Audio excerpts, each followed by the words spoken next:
Oh, batterie faible, c'est parti.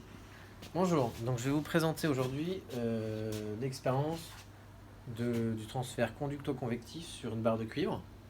Donc le principe de fonctionnement est relativement simple, on va alimenter une barre de cuivre, imposer une température à une extrémité.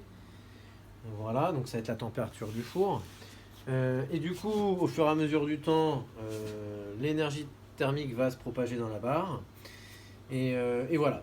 Donc, deux, trois points. Le premier, la difficulté, c'est surtout le petit montage au début pour faire en sorte que la température du four soit globalement la même. Qu'est-ce qu'on fait? On va brancher sur ce boîtier là, ADA 220, deux rhéostats en série. Bon, le but c'est d'avoir ici, il y en a un de 325 ohms et l'autre de 1000. Donc on a grosso modo 1325 ohms. On met un ampèremètre en série dessus. Voilà. Et l'ampèremètre sert juste à vérifier qu'on ne dépasse pas l'intensité maximale requise par les rhéostats. C'est tout. D'accord? Et aussi pour réguler. Alors, on va utiliser un premier capteur température pour vérifier la température du four. Cette température du four, elle doit être constante, maintenue constante globalement pendant toute la période de chauffage. Donc dans un premier temps, initialement, on n'a pas mis la barre de cuivre. On attend que le four soit à une température de 40 degrés Celsius, qui va mettre au moins 25 minutes, 30 minutes, l'ordre de grandeur. Dans un deuxième temps, on met la barre de cuivre. Et là, on fait bien en sorte à maintenir la température constante autour de 45 degrés en faisant varier la résistance du rhéostat. Simplement. Est-ce que c'est clair? Ensuite, au bout de 40 minutes, le four est bien à 40-45 degrés. Ça, on l'a pas utilisé. Donc du coup, on va pouvoir mettre la barre de cuivre. Ce qui va se passer, c'est que pour pouvoir faire les mesures de température, on peut les prendre au cours du temps. Donc ici, les mesures de température à 3 points distincts de 10 cm à chaque fois. On peut prendre les mesures de température au cours du temps. Mais pour déterminer le coefficient de convection naturel H, il suffit de prendre des valeurs une fois qu'on a atteint le régime permanent.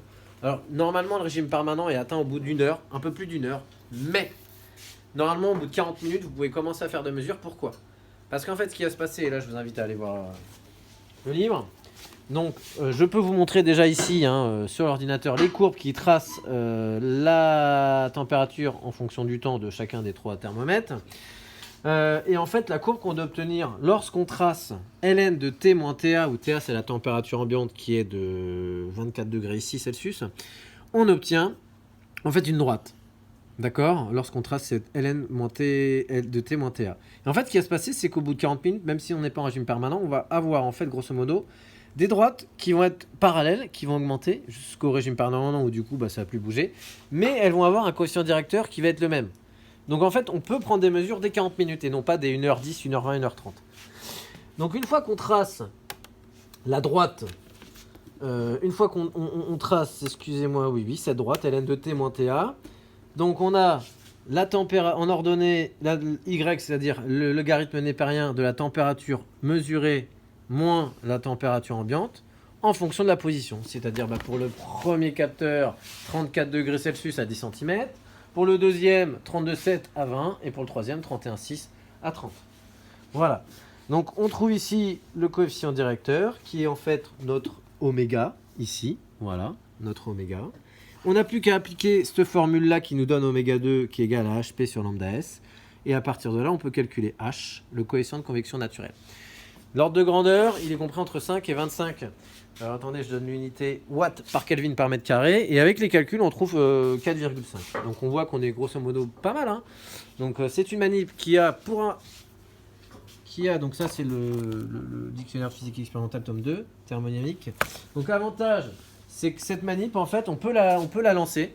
En début, vous arrivez, vous êtes le jour J, vous la lancez. Vous attendez 40 minutes, une demi-heure pour que le four soit bien à température constante. Deuxièmement, après, vous attendez 3 quarts d'heure, 1h15 pour faire vos mesures. Pendant ce temps-là, vous pouvez faire autre chose. Donc voilà. Donc voilà.